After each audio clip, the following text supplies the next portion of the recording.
Então, vamos agora receber o nosso irmão Machadinho, do Centro Espírita Seara de Jesus de Criciúma, que nos traz hoje o tema Não Vim Destruir a Lei. Contigo, a palavra. Obrigado, meu irmão. Boa noite, queridos irmãos e irmãs. Devidamente harmonizado com a prece que acabamos de proferir, nós vamos estudar a lição número 1 do Evangelho segundo o Espiritismo, em que o título é Eu não vim destruir a lei. Quando Jesus proferiu esta frase, no início do seu manifesto, quando pronunciou o Sermão da Montanha, logo após as bem-aventuranças, ele informava o povo hebreu, o povo daquela época que lhe assistiam, de que ele não tinha vindo destruir a lei, as leis mosaicas, nem as leis de Deus. Portanto, meus irmãos e irmãs, o povo hebreu daquela época tinha uma desconfiança muito grande no Mestre Jesus, da forma que Jesus se dirigia e da forma que Jesus interpretava os ensinamentos de Deus, trazido a nós pelo intermédio de Moisés. Percebendo o espírito daquelas pessoas, Jesus afirmava, dizendo: não pensais que eu tenha vindo destruir as leis ou os profetas, não vim destruir, mas cumpri-lo. Porquanto em verdade eu vos digo, que o céu e a terra não passarão sem que tudo se ache, o que se acha na lei, esteja perfeitamente cumprido. Evangelho de Mateus, capítulo 5, versículo 17 e 18. Esta afirmativa do Mestre Jesus faz com que nós meditamos com profundidade e Kardec, percebendo a nossa necessidade de compreensão, vendo que nós ainda não tínhamos compreendido o que Cristo quis dizer, eu não vim destruir a lei. Então, reportando-nos no Evangelho segundo o Espiritismo, mais precisamente no item 2, onde trata das leis divinas, das leis humanas, trazida a nós por Moisés. E diz o Mestre Jesus: a lei de Deus promulgada no Monte Sinai, contida nos 10 mandamentos, é divina. Quanto à lei civil promulgada e disciplinar que é trazida-nos por Moisés, é humana. Na pergunta 614 do Livro dos Espíritos, Kardec perguntou aos espíritos superiores: que deve entender-se por lei divina? E os espíritos superiores responderam: a lei divina e a lei natural. E a única verdadeira para a felicidade do homem, ela lhe indica o que deve fazer e o que não deve fazer. Ela conduz o homem para a felicidade e só ele é infeliz quando dela se afasta. Veja, meus irmãos, a necessidade que nós temos de compreender e conhecer as leis divinas para que nós possamos nos aproximar cada vez mais delas, caminhar por elas, tê-la como sendo o nosso guia para guiar os nossos pensamentos, as nossas atitudes, as nossas ações. E na pergunta 615, Kardec pergunta aos espíritos superiores: a lei de Deus é eterna? Porque a lei de Moisés, ela se modificou. Mas os 10 mandamentos permanece da mesma forma com que foi promulgada no Monte Sinai. E os espíritos superiores responderam: a lei de Deus é tão eterna e imutável quanto o próprio Deus.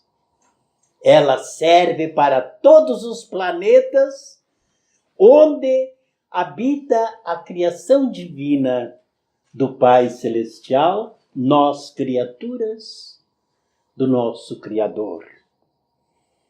Na pergunta 621, Kardec perguntou aos espíritos superiores: mas onde estão essas leis divinas? Onde podemos encontrá-las? E eles responderam: na consciência de cada uma das criaturas criada por Deus. Meus queridos irmãos e irmãs, com esta pergunta, esta resposta dada a Kardec, a nossa responsabilidade perante as nossas ações e os nossos pensamentos, as nossas atitudes, se multiplica. Nós não temos mais como dizer: mas eu errei, mas eu não sabia. Eu errei porque eu não silenciei. Eu não soube compreender e entender que as leis divinas se manifestam no meu íntimo, na minha consciência, e se expressa no meu ser, nas minhas atitudes, nas minhas ações. Quando eu pratico qualquer coisa que denigre ou que prejudica o meu semelhante, eu estou ferindo as leis de Deus. E o meu íntimo sabe quando eu estou errado. Só deixa de saber porque eu fecho os meus ouvidos à voz da minha consciência. Nutrido pelo orgulho e o egoísmo, em que nós, criaturas humanas, somos propensos a ele, nós tornamos-nos surdos e muitas vezes cegos diante da voz da nossa consciência, nos ditando que nós estamos agindo o contrário às leis divinas do Pai.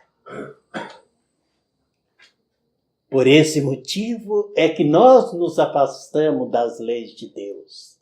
É que nós, não compreendendo estas leis, nos tornamos analfabetos delas.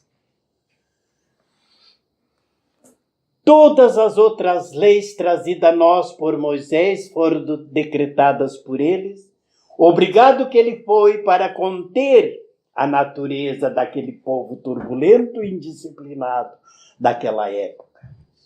As leis de Moisés eram leis severas.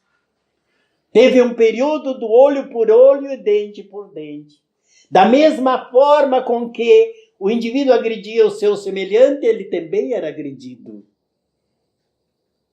E Moisés dava a estas leis caráteres divinos para que o povo aceitasse, como fez todos os demais legisladores e profetas anterior a Cristo e logo depois de Cristo.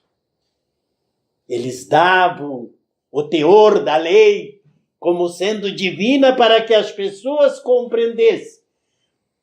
E ele apresentava a Deus como um pai severo, que não tolerava nenhum erro de suas criaturas e dos seus filhos.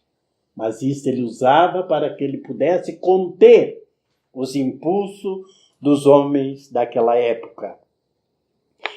Quando Jesus nos afirma que não veio destruir as leis de Deus, pelo contrário, cumpri-la, nos dar a compreensão, trazer e adaptar de acordo com cada um de nós.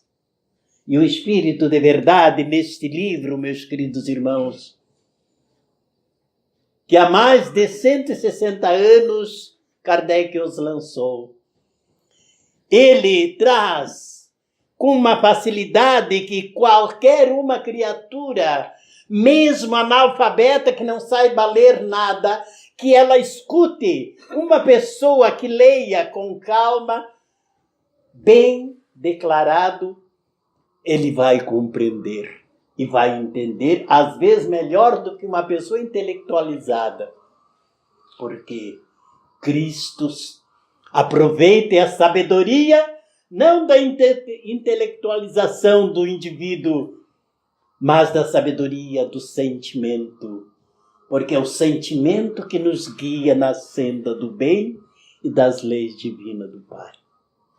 Se nosso sentimento for para beneficiar os nossos irmãos, promovermos a paz, promovermos a luz, com certeza ele vai ter muito sucesso, independente da instrução que o indivíduo tenha a respeito aos estudos material. Queridos irmãos e irmãs, os 10 mandamentos contidos nas leis de Deus, é necessário que nós traga para o conhecimento da doutrina espírita, para nós compreender de que forma nós podemos praticar esses 10 mandamentos. E na medida que nós vamos estudando os ensinamentos divinos contidos no Evangelho segundo o Espiritismo e nas outras demais obras da codificação espírita, nós vamos percebendo que é fácil, desde que haja boa vontade de nós, desde que nós tenhamos a verdadeira e sincera vontade de mudar. Mudar o nosso interior.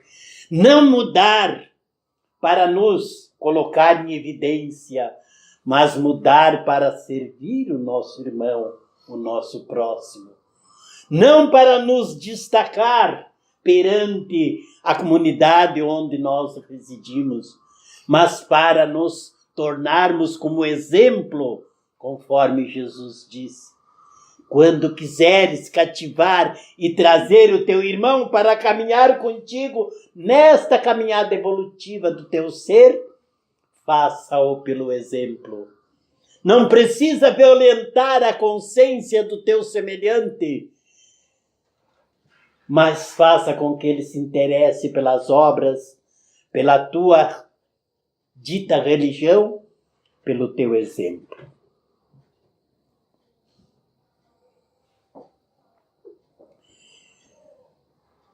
No primeiro e no segundo mandamento, Jesus nos apresenta a Deus, apresentou Deus ao povo hebreu e nos apresenta até hoje como sendo o Senhor absoluto de todas as coisas. Não existe outro Deus diante de nós. Às vezes nós oramos e nos reportamos aos emissários divinos de Deus. Mas nós temos consciência de que a nossa prece somente será ouvida por Deus se nós for merecedor. E os benfeitores espirituais são os intermediários de Deus. Como nós somos trabalhador desta casa, intermediário da diretoria desta casa, dos objetivos desta casa, de espalhar a mensagem da Boa Nova de Cristo e trazer os nossos irmãos para caminhar conosco nesta jornada evolutiva do nosso ser.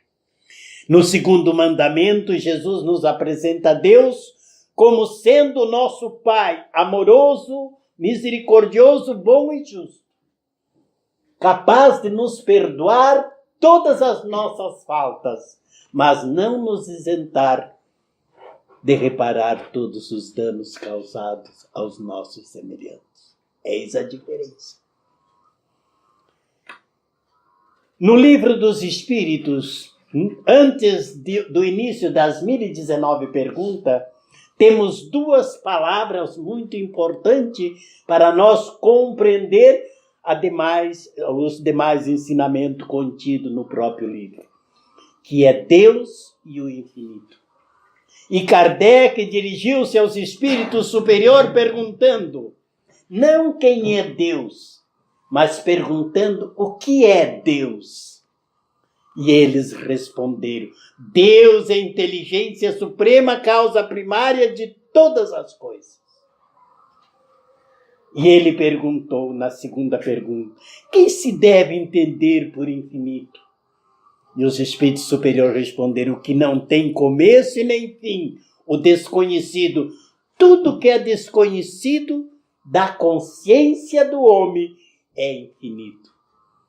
Deixa de ser infinito no momento que a nossa consciência, instruída, esclarecida pelos ensinamentos de Jesus, compreende os ditos mistérios dos ensinamentos de Deus. Na oração do Pai Nosso, temos outros exemplos que Deus é o nosso Pai Celestial. Quando dissemos Pai Nosso, dirigimos-se à sua santidade, a Deus, Criador de todas as coisas, dono de tudo que nos nossos olhos contempla e vê. E rogamos a Ele a sua proteção e o seu amparo. E assim, quando no Sermão da Montanha, Jesus também afirma que Deus é o nosso Pai Celestial, quando ele diz: olhai os pássaros dos céus, que não semeia, não colhem, não guardam em celeiro, portanto, o Pai Celestial os alimenta. Não são vós mais especial e melhor que os pássaros? Evidente que somos, meus irmãos. O que nos falta é a fé, e a convicção e o conhecimento destas leis, para que nós possamos tranquilamente vivermos sem nos afadigar pelo supérfluo. É o supérfluo que faz com que nós nos debatemos e nos perdemos e nos afligimos com as coisas materiais. Na parábola do filho pródigo, nós temos outra mensagem que justifica o nome que damos a Deus, nosso Pai Criador.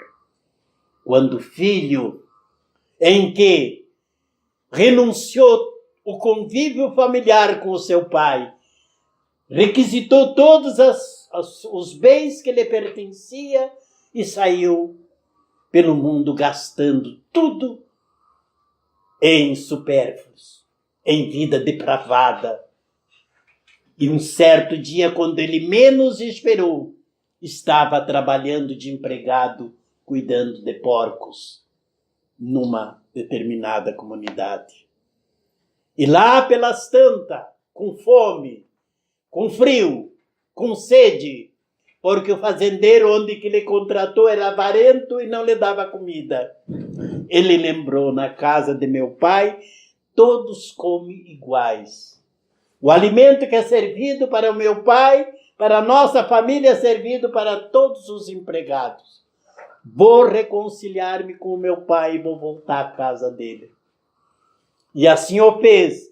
E quando ele vinha ao longe, que o pai avistou, como todo bom pai, abriu os braços e foi ao encontro do filho, abraçando-o, colocando um anel em seu dedo, sapatos em seus pés.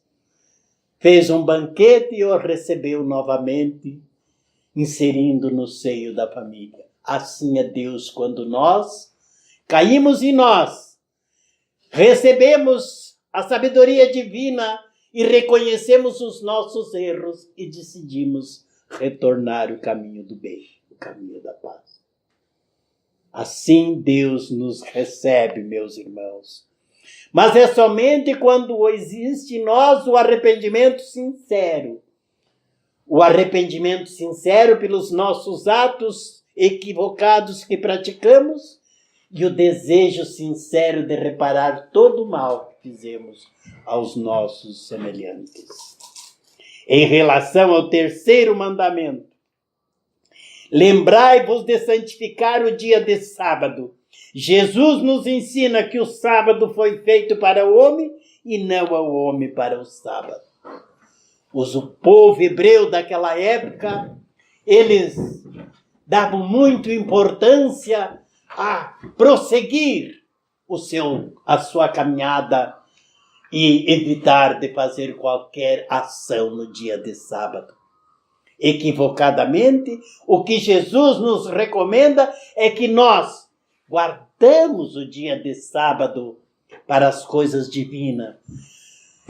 Saibamos administrar os nossos pensamentos, as nossas ações, as nossas atitudes, para que nós, em vez de guardarmos o dia de sábado para relembrar os ensinamentos divinos, nós nos intoxicamos com as coisas materiais que nos levam às aflições que a vida nos apresenta.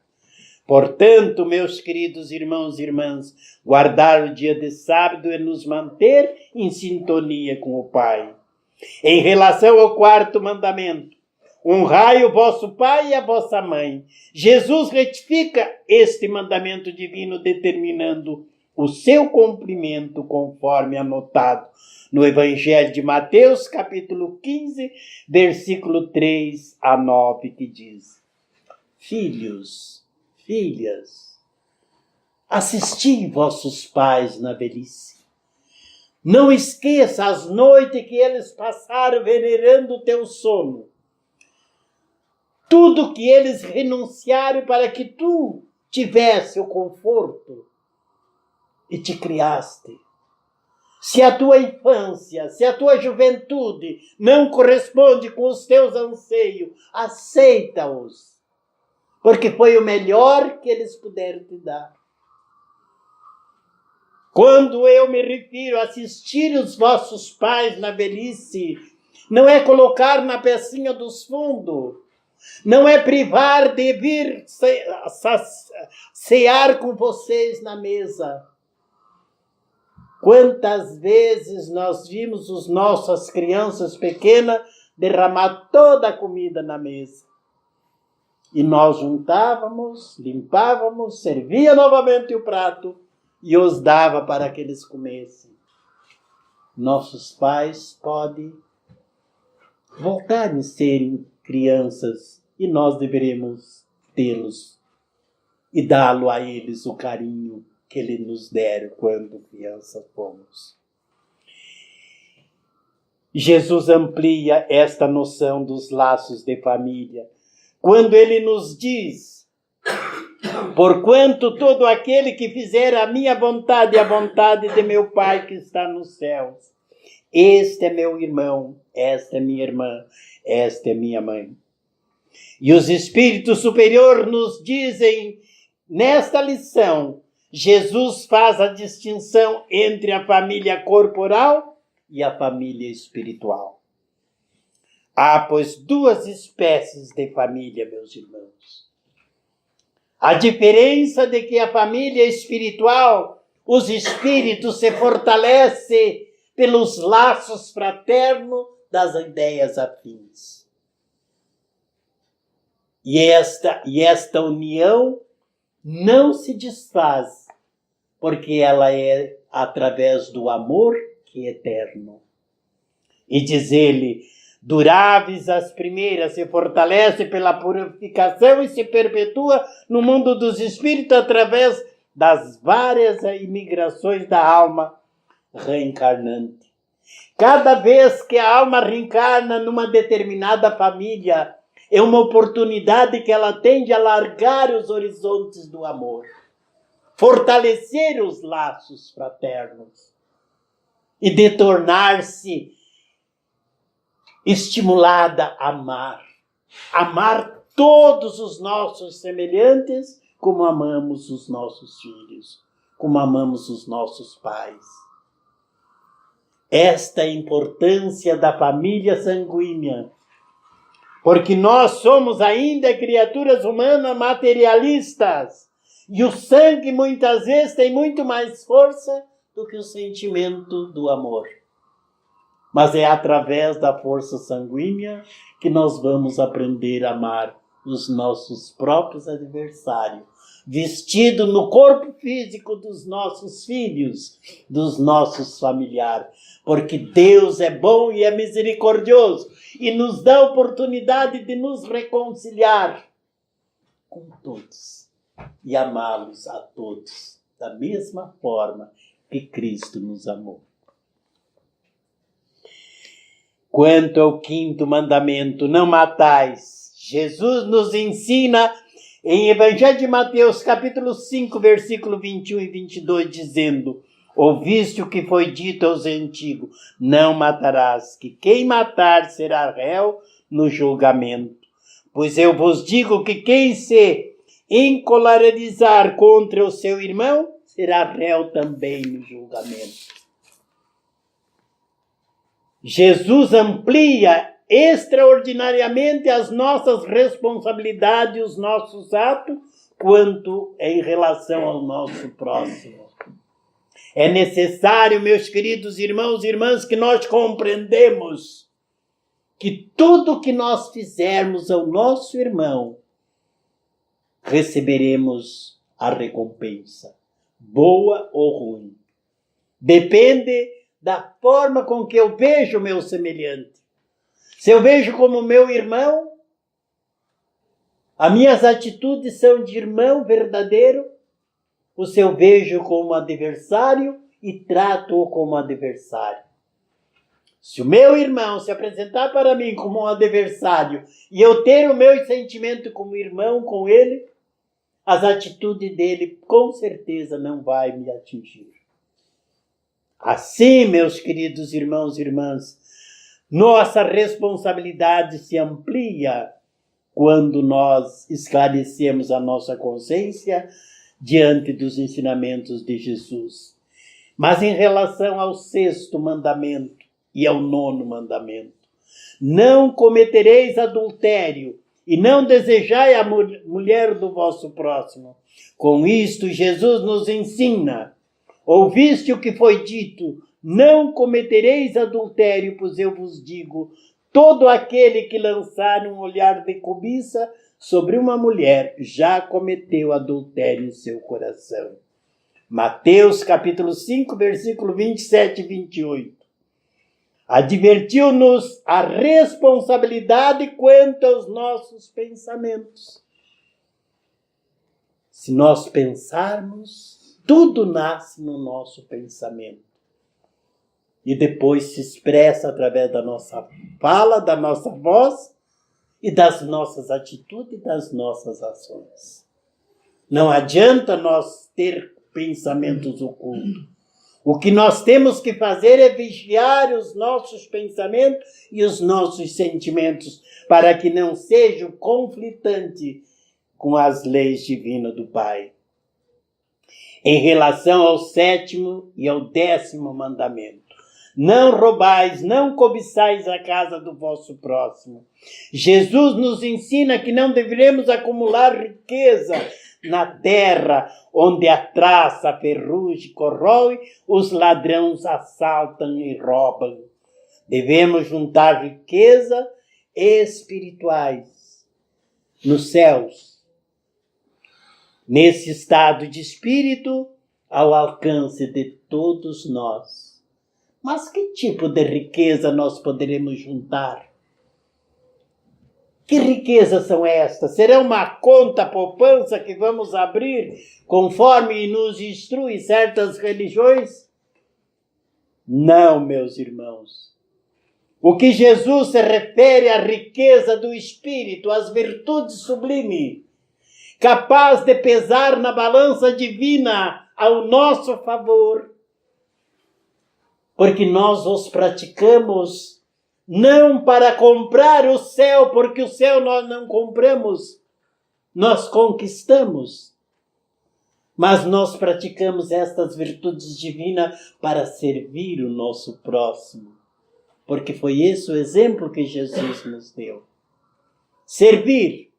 Aquele que quiser ser o maior na casa de meu Pai será o servente, o servidor. E aquele que quiser ser o mais importante na casa do meu Pai, que seja o escravo. Jesus, quando pronunciou esta frase, foi para que os seus apóstolos, seus discípulos, pudessem compreender a razão pela qual o Mestre não veio para ser servido, mas para servir. E aquele que quiser adquirir, conquistar o reino do bem no seu coração e usufruir dele, que seja o servidor. Enquanto o 8º mandamento, não prestasse testemunho falso contra o vosso próximo. Jesus nos ensina nos dizendo que o nosso sim deve ser sim quando for, e não quando for não, também quando for. O homem de bem não fica em cima do muro. O homem de bem toma a defesa do fraco, do pequenino, do desprovido, para socorrê-lo nas suas necessidades. Portanto, meus irmãos e irmãs, vimos pelos exemplos citados que Jesus vem ampliar o nosso entendimento em respeito aos 10 mandamentos recebidos de Deus por Moisés no Monte Sinai. Assim como Cristo disse, eu não vim destruir a lei, porém cumpri-la, também o Espiritismo diz, eu não venho destruir a lei cristã, mas dar-lhe a execução. Como já falei, há mais de 153 anos, Kardec lançou este livro, que para mim é uma fonte imensurável de luz, de amor, de conhecimento. Ele sabia que nós ainda estávamos atrapalhados no nosso entendimento com os ensinamentos de Jesus, de Deus trazido a nós por Jesus. Kardec, através dos espíritos superiores, nos adverte, trazendo-nos ao nosso conhecimento, ao alcance de cada um de nós. Nada ensina esses ensinamentos, ao contrário que ensinou Jesus. Ele desenvolveu a completa explicação em termos claros para todas as criaturas, o que foi dito apenas por alegoria ou por parábolas por Jesus. Queridos irmãos e irmãs, o Espiritismo vem cumprir nos tempos preditos o que o Cristo anunciou, preparar e realizar todas as coisas para o futuro da humanidade. O Espiritismo vem trazer a luz que difunde a nossa razão. Vem instruir as nossas consciências, vem esclarecer o nosso ser e nos dar a compreensão e a capacidade de conquistar e desenvolver no nosso íntimo o reino do bem. Ele, o Espiritismo, pois é uma obra de Cristo, presidida por ele, conforme igualmente anunciou a regeneração que se opera e se prepara o reino de Deus na terra. No desenvolvimento das leis naturais, das leis divinas, vimos que certamente ela se corresponde com os 10 mandamentos trazidos a nós por Moisés no Monte Sinai. A primeira lei, a lei de adoração que contém no Livro dos Espíritos, é o momento, há pouco quando a nossa irmã fazia a leitura da harmonização, falava, quanto tempo você não faz uma boa oração? Pois é através desta lei, a lei de adoração, que nós levamos o nosso pensamento a Deus em oração. E com certeza a nossa alma se aproxima dele. Pergunta 649 do Livro dos Espíritos. Nosso tempo está mandando nos apurar. Terceira lei, a lei do trabalho. O trabalho é uma lei natural, por isso mesmo é uma necessidade. A civilização obriga o homem a trabalhar, quanto mais ele provém o conforto, mais necessidade ele tem. Pergunta 674 do Livro dos Espíritos. Terceira lei, lei da reprodução. Sem esta lei, o mundo corporal pereceria. Pergunta 686. Quarta lei, lei da conservação. O instinto de conservação é dado a todos os seres vivos, qualquer que seja o grau da sua inteligência. Em uns, ela é puramente maquinal, em outros, ele é racional. Pergunta 702. Quinta lei, lei da destruição. Mas como? Nós falamos que Deus é toda bondade, toda mansitude, todo o amor. Como vai criar uma lei da destruição? É necessário, meus irmãos. É preciso que tudo se destrua para renascer e se regenerar.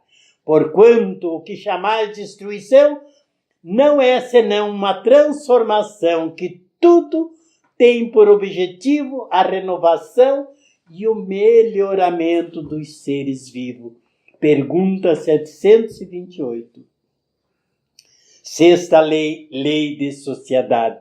Deus fez o homem para viver em sociedade. Deus não deu inutilmente ao homem a palavra, a voz e todas as outras faculdades necessárias à vida de relação. Pergunta 766.